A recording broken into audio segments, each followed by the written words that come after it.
folks. Welcome back to the Field and Garden Podcast. I'm your host, Lisa Mason Ziegler, and hey, thanks for joining me here today because I know you have choices, and I appreciate that, you've chosen to come in to the Field and Garden Podcast and give us a listen. So thanks so much. So today, I'm doing a lot of cool flower talking, right? If you're not familiar with what cool flowers is, that's the title of my book about cool season hardy annual flowers, the concept and how to grow them. And y'all, I didn't make this up. I just rekindled what our grandmas used to do. And so cool flowers is more popular today than when the book came out in 2014. Because here's the thing. When you start talking about something that nobody else is doing, everybody seems to think that, you're blazing the trail, and you are blazing the trail, but that is not an easy trail to blaze. It takes a long time for people to catch on, to believe it, to see it, to experience it, and then to share it with their friends. And Cool Flowers is just getting to the top of the mountain before it really gains momentum and rolls down. And we're grateful for that. But what's happening is this is just generating just gobs of questions and posts and worries and concerns. And so that led me to talk about, we call it FOMO, fear of missing out, which is actually like a social media phenomena when we see what other people are doing and are scared to death that ours don't look like that. And y'all, we just have to get our own footing. And so I hope this little chat, it's a replay of one of my Clubhouse chats. And if you're not joining me on Clubhouse, I would love to have you come on board over there. Clubhouse is a phone app, social media opportunity, and it's all audio. And it's like talking on the phone, and it's really a lot of fun. I do it every Wednesday at 1 p.m. Eastern Time.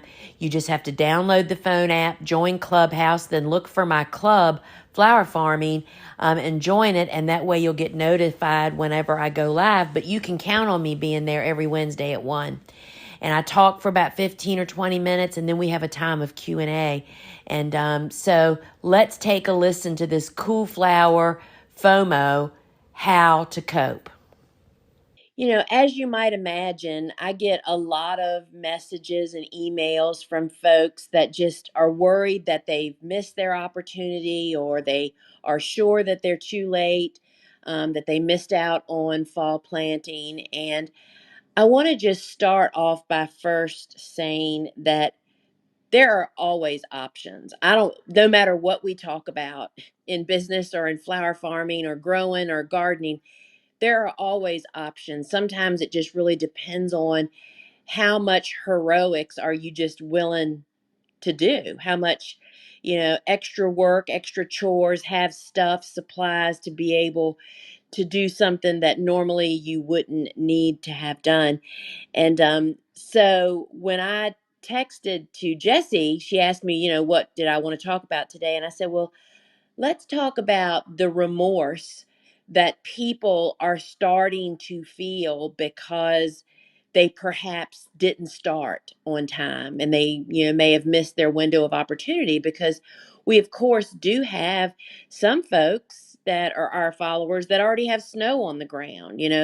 I'm in the south. I'm still at a beautiful 65 degrees during the day, so it's hard for me to imagine that. But so she came up with the term that is so well used and thought of today, is that FOMO. And that stands for those of you that are in my age bracket, I'm 60. It's like, what the heck is FOMO? FOMO is the initials for fear of missing out. And that is something that is really a popular topic, that social media kind of generates, because we're seeing so much of what other people are doing. Well, at least they're showing us the good parts of the stuff they're doing, right? So doesn't mean that they have a bunch of failures or mess ups that they aren't showing us. And we tend to focus on all of their successes and wonder why we don't have those successes. And friends, I'm just here to tell you, I don't have time to look at that stuff anymore. I mean, my business day is pretty full, and I don't feel like on my free time that I want to be scrolling on social media. I have other things I would rather do. So I really miss out on that. And I highly recommend for people to try to do that, to not compare yourself, because that's what really feeds that whole fear of missing out. But back to reality, if you feel like you've missed your dates, and let's just first say, what are the dates for cool flowers? When I say these dates, these are the optimal dates. And as I mentioned earlier, there's always options, wiggle room, and things you can do. So for fall planting, if a cool season hardy annual is winter hardy in your winter hardiness zone, that means you can fall plant it with little work. And so when is fall planting? What is that key time frame? Fall plantings are targeted to be planted in the garden, whether it's direct seeding or a transplant, 6 to 8 weeks before your first frost date. Say that again. That means that your target date, if it's winter hardy in your zone, is to plant either seeds directly in the garden or the transplants you started weeks before, 6 to 8 weeks before your first frost. What that allows is for that direct seeded seed to have enough heat to germinate, to grow into a little baby plant, to be well established by the time cold weather comes. For transplants, that means that when you plant that transplant, it has enough time for it to get established and to overcome being transplanted before winter comes. Okay. So that's the first window of opportunity. The second real window of opportunity, and there's actually, I should say, there's a middle window that I will mention here. For those of us that the ground just never really freezes. I mean, I'm in southeastern Virginia. I'm like half, if you divided our state in half long ways, I'm in the bottom half of our state.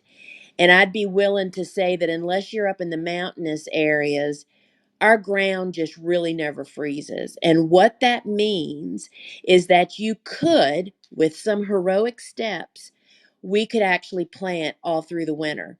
People more south of me, like my friends in South Carolina and Georgia and that latitude of the country, can typically plant almost all winter long. So that's like the middle season. Not everybody qualifies for that, so I don't really talk about it a whole lot, but that is certainly a potential. I do mention it in the book, Cool Flowers. The second window of opportunity for everybody is what I call very early spring planting, and that is 6 to 8 weeks before your last spring frost. I typically only plant transplants at that time because it's really hard to get seeds to germinate outside when it's so cold. So, if you've missed what you feel like is your optimal opportunity time with fall planting, I want you to first off take heart that there are options. One option is you would just plant it in very early spring, right? And the other thing that I want to really probably the best tool that I want to offer to you is that don't let this happen to you again. If for anyone that's my student or has read my books, I talk about the big calendar. My farm revolves around this jumbo calendar that I don't 100% complete it in January, but in January, that's where I start marking when are the frost dates, when are the optimal planting dates for the different groups of plants that I plant, warm season and tender and cool season. And that means then I know when they're supposed to be planted. So when does that mean that I have to start them? I mean, literally, y'all, this is math. You're just counting on a calendar. It is truly that simple. If you're supposed to plant, let's just pull a rabbit out of the air. April 15th, then what does that mean as far as when you should have started that transplant? You count back, and that's when you write, got to start transplants for XYZ here. Then you count back and say, all right, when do I need to order that seed to have it? It's really that simple. And the best time to do this kind of planning is in the winter months when you have some brain space, brain time, you're not exhausted and hot and overwhelmed. And so that is perhaps the best coping tool that I can offer to you is I'm going to tell you a couple things to cope in a moment, but to know that you're not going to have to do those again because you're going to start being more of a professional cut flower grower by planning your calendar and then sticking to it. And it's just a great lesson today, a little baby rabbit hole. I understand how hard it is to pull out crops that still might be performing, but you really need to get them out of there so that you can plant the next crop in time to get it established, let's just say for cool flowers. At our warehouse, we have these two big, beautiful pots out front. We have the most gorgeous Vinca annuals that have been amazing all summer long. We don't even water the pots, they just go. And so we bought pansies, and today Suzanne was going to plant the pansies. And I know that my heartstrings were tugged, thinking, oh my gosh, we're going to pull out those gorgeous Vincas. Yes, we have to get the pansies in time for them to get established before a really cold winter comes. We have to take that kind of stance when you become a professional grower. And a lot of the suffering and the wallowing that I hear people lamenting about is basically over this one simple step. They just can't bring themselves to do things. And that can't even be a topic of discussion, really, once you're a professional grower. So that is my big tip of the day, is that you have got to plan your next year on the calendar. It does not mean that your calendar isn't going to get moved around or changed or be flexible, but you have to at least get these big dates in January. I know in my mind where cool flowers is fall planting cool flowers is going to be the next fall, because my whole summer is kind of, I keep that in mind. um, and so that is a really big problem. And so the other thing is that whole second opportunity of planting, if you are in zone 7, 6, 5, 4, you're obviously not going to be doing any winter planting, most likely. So very early spring is your next window of opportunity. And, but the thing is, you have got to get those beds prepared in the fall, typically before the soil gets wet and frozen. So for many of you, that may mean you need to get off here and go outside and do it. Um, but because once the soil gets wet for winter, it's never going to dry out all winter. That's part of well, that's a whole other discussion, right? About how that's why we don't have to irrigate cool flowers all winter, because the ground just stays so darn wet. That's a gift and a curse. So you just have to get those spaces ready. The other thing that I would offer as a coping mechanism is that we tend, because so many of us grow a very large in-season, warm season, annual cutting garden during the summer, that's just the natural time for people to have just a lot of times the largest crops volume that they have. And that tends to overwhelm people. I was going to say take them down. I guess it overburdens us. And particularly as we head into the late summer, July and August, um, sometimes you just have to really, again, take a step back and say, okay, I have all these flowers that need to be harvested. Do I really have enough outlets to sell them? And if you don't, friends, I am telling you, you need to step back and say, which beds are we mowing? I don't care how beautiful they are. You need to make your garden so that you can manage it, so that you can get ready for the biggest crop of the year for us, cool flowers. Spring flowers, undoubted, that's the easiest market to sell in. And so you just have to really put on a lot of business glasses to really pace yourself, make choices, get organized, and make a plan for your calendar. So I have a couple of hands raised, but before I start, well, actually, one hand raised. Before I take that first question, and I'm imagining that Jesse may have some, I just want to again say that there's always options. It doesn't matter in life. It's just a matter of what you're willing to do. For instance, so if you are on the edge and you're wondering if it's too late to start seeds, you have more options in transplanting than you do direct seeding, as we have spoken of in the past here. To direct seed outside, you have to have some warmth during the day. So if you've already lost warmth, you've lost your chance for direct seeding. If you have hoops and row covers, which I recommend that everybody have enough to cover all your cool flowers for a variety of different reasons during winter and to not get caught without them. We hear, because I own a retail store, online garden shop that sells those supplies, we hear from the people that call us begging for a rush order because an unexpected cold weather front is coming.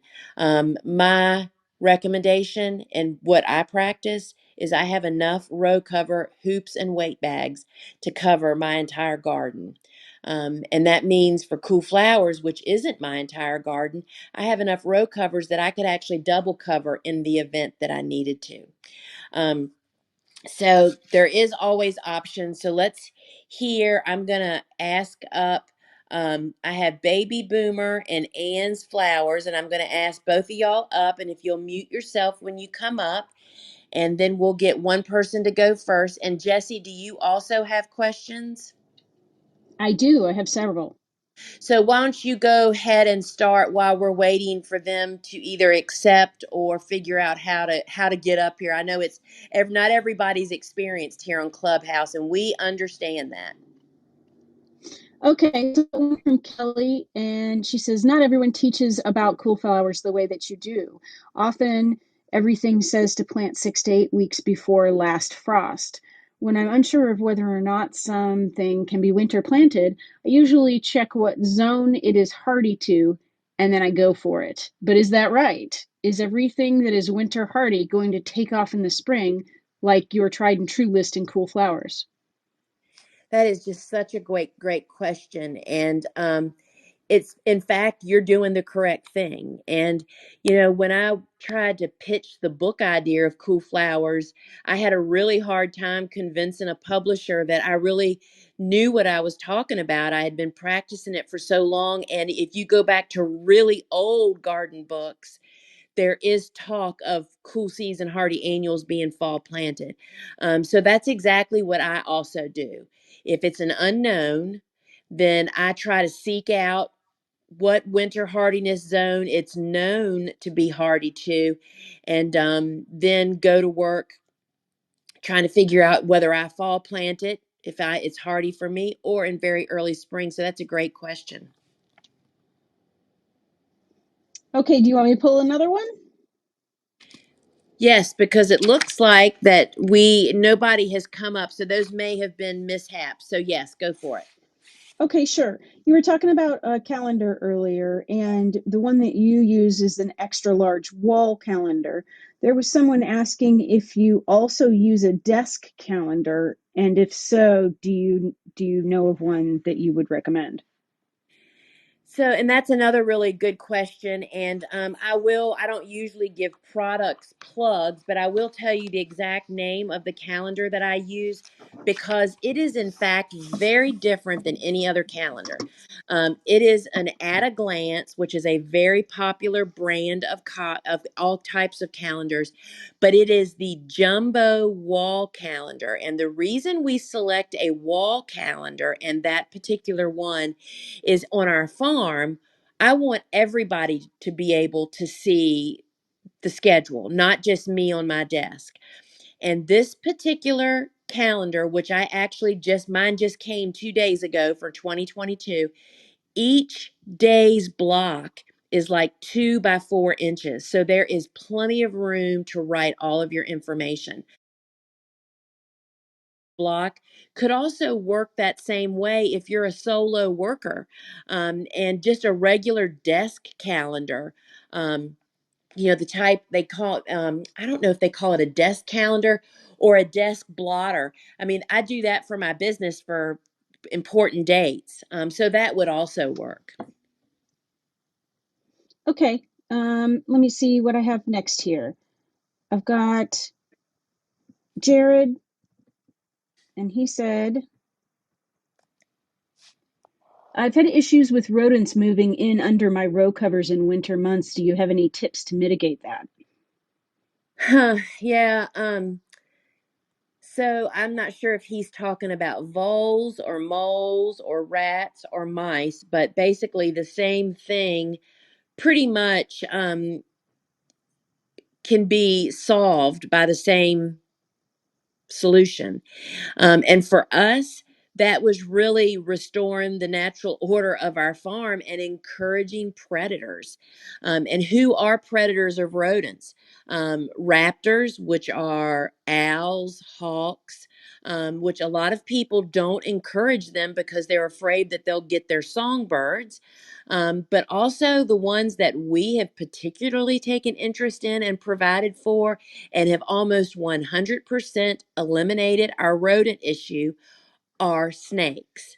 And not everybody appreciates snakes. And I really don't appreciate snakes either, but I dislike moles, voles, rats, and mice a whole lot more than I dislike snakes.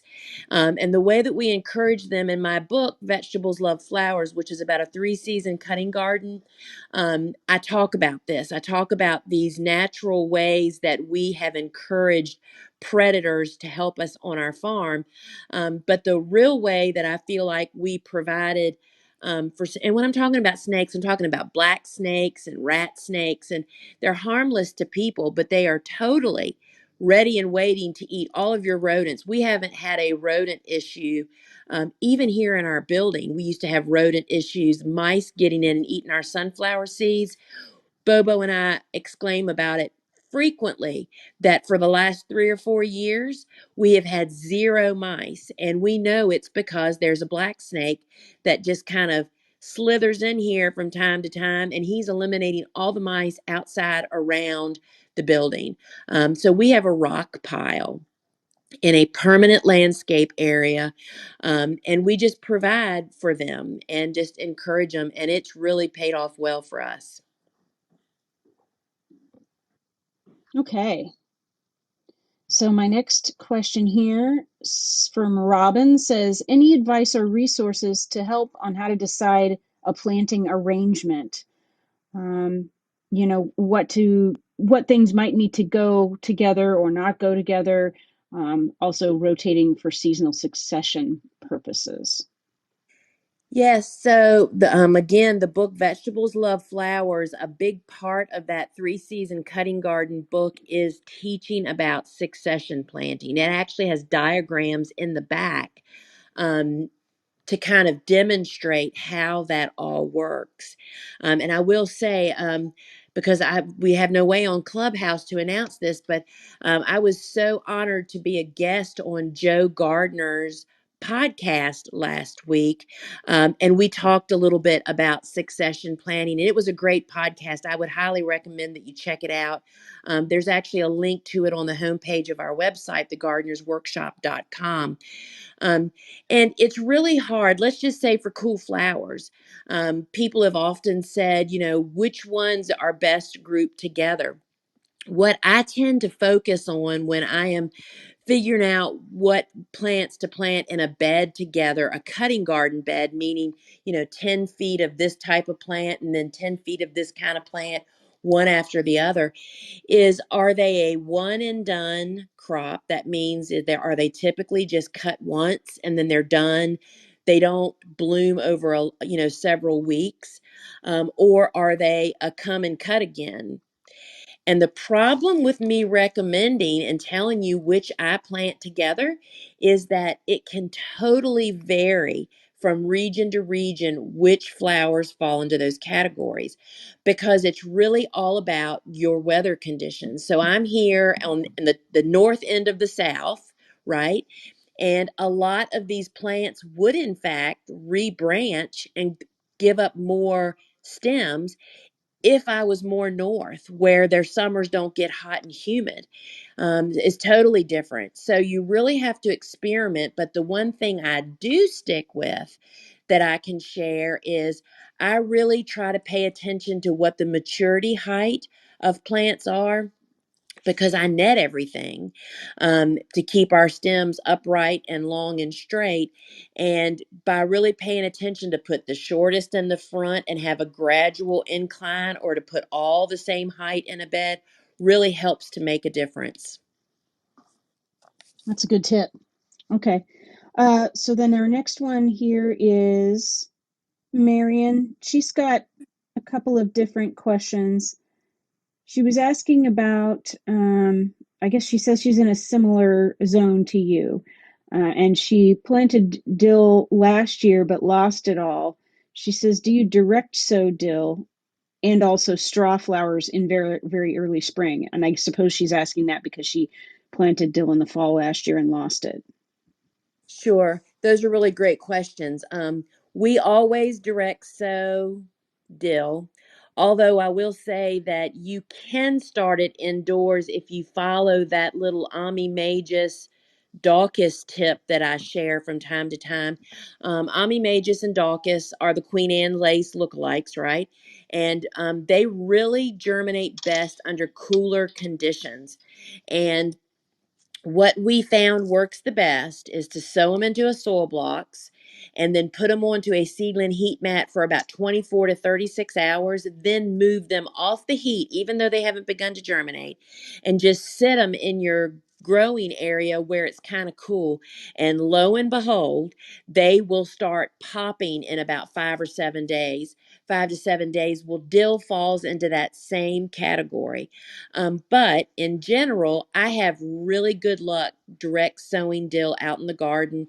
We always plan on fall planting it. Some years we'll lose it if it gets really cold, but we always plan on direct sowing it again. Not so much in very early spring, but probably about 2 weeks before our last frost. We can never have enough dill, and it's so beneficial to your native pollinators and beneficial insects. We can never have enough. And I'm sorry, what was the other? Oh, straw flowers. Yeah, Straw, in fact, she had actually a two-part question about the straw flowers. She was asking about when to sow them, but also she was wondering if there was a trick to get bigger blooms on those. She's not sure quite when to cut them either. okay, so straw flowers, in our experience, are winter hardy to zone 8. And I'm kind of like right on the edge of 8 and 7. So I'm like 8A, 7B. So we don't fall plant them. We tried once and they made it through till about January. And then we had a cold snap and it took them. But what my experience has been is straw flowers are such great growers that even when we do plant them in very early spring via transplants, um, that they grow fabulously planted in very early spring. And I will say that just to kind of sidetrack for just a second, there are some being living where I am or south of me, and I'm in southeastern Virginia. Some plants planted in very early spring for us. I'm just going to give an example. Bells of Ireland, which we can fall plant, and I do fall plant. We don't bother planting again in very early spring because when I very early spring Bells of Ireland, it just never gets well established enough to grow into a robust, tall plant. They bloom short, is basically what happens. And it's just our conditions here. I do not find that to be the case with straw flowers. Our straw flowers, very early spring planted, go like crazy. I mean, they're 48 inches tall. And so when you actually cut them is you wait until they're completely open, and there's usually a cluster of 2 to 4 blooms on each stem. And if you cut them too early, they'll be floppy. You'll figure it out pretty quickly. But straw flowers are undoubtedly one of our most favorites. And we actually, this last year, succession planted straw flowers. Several more times after very early spring. So they will even perform planted into the warm conditions. They may not get as tall as that very early spring, but who needs a 48-inch stem anyway, right? 24 to 30 inches is plenty tall enough. And they're amazing bouquet fillers. I mean, everybody loves them. Florists, bouquets, supermarket bunches. It's just a great one. And we now have them in all the separate individual colors.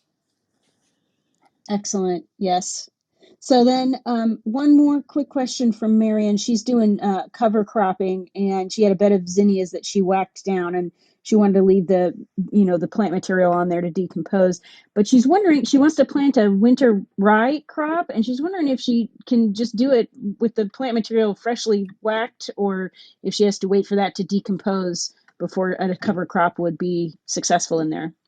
Sure. So the problem is it doesn't really matter what the seed is, but when you incorporate matter, whether it's fresh green or brown leaves or whatever, what happens is your soil goes to work trying to digest it. And, it just really depends on the state of your soil and how much vegetation there is. I would say it's risky to sow seeds into soil that has just recently had plant matter incorporated into it. Now, if you just dropped the vegetation on the soil surface, that could probably work and just rake the seed down to the soil. Did that answer that? Sorry. Yes, I think so. Yeah. So then I have one from Stephanie. She's in zone 7. She said she bought status seeds from the gardener's workshop, but at the time didn't realize that they were considered a cool season annual. She says, will I start them in spring? Oh, I will start them in spring, but will fall planting next year give me a better plant? Again, she's in zone 7.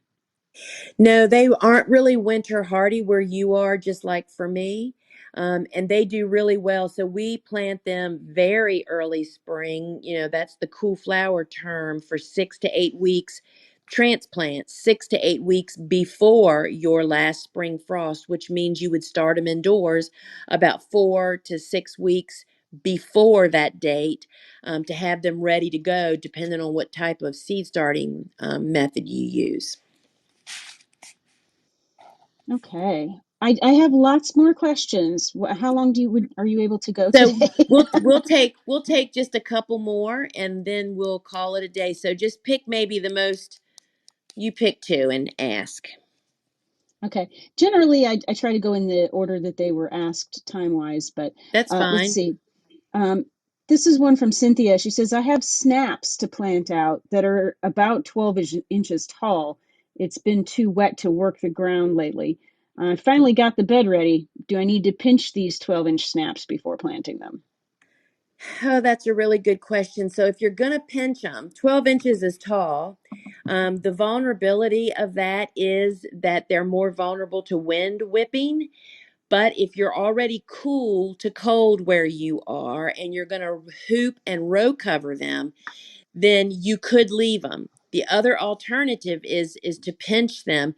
I have never pinched plants in a plug tray before. I've only done it with soil blocks, and I cannot comment on that. But if they were in soil blocks, we've pinched mini snaps in the tray, but then we allow them to stay in the tray for about another 10 days to recover from the pinching and to kind of get going, sending up shoots before we plant. We don't want to pinch them and transplant them all at the same time. That's like a double hit to the little plant.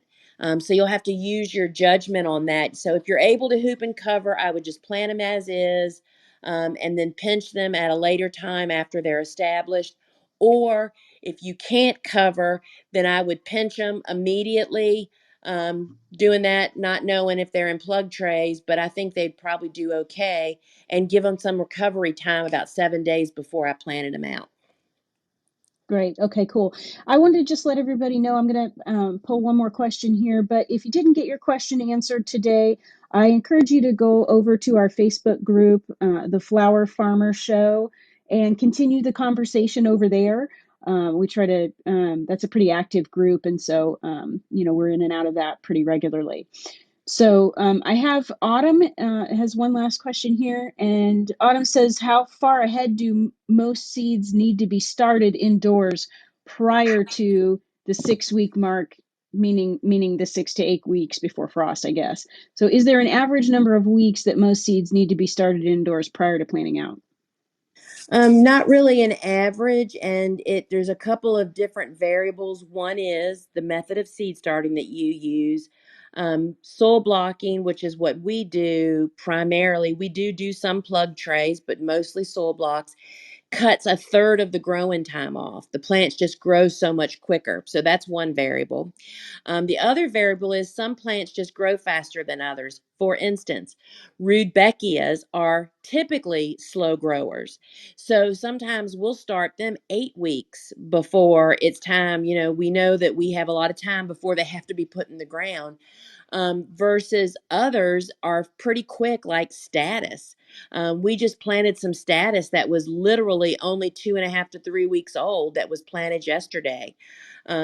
So you really have to get a feel for it. So I would say between 3 and 6 weeks is general, but you really need to find out for your seed, because there is nothing worse than starting too early, have it still be too hot outside, or your beds aren't ready, and your beautiful transplants grow into ugly transplants because you can't transplant them yet. And there's no fix for that.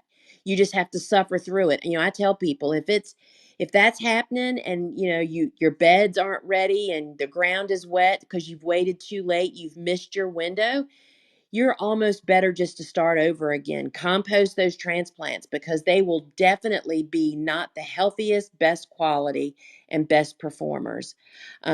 So I would say 3 to 6, but that is so general. I don't know that helps at all. So I think that's all we're going to take today. And so I appreciate everybody coming on. So Jesse, let's review. So I would love for you to join my flower farming club, which is the little greenhouse at the top of this window that you're on, and join my club, which means you'll be alerted whenever we go live, and also to join the Flower Farmer Show Facebook group. And if you have a question for me, tag me. There's so much going on over there now that I'm not able to see all the questions, but if you tag me, I do my best to get to your question and answer them. I'm still doing my Fridays at 6 p.m. Eastern Time Facebook Live from the farm, and would love for you to join us there. And I think that's all we have, Jesse. Have I missed anything? No, I think we got it. Good I, discussion, everyone. Good questions.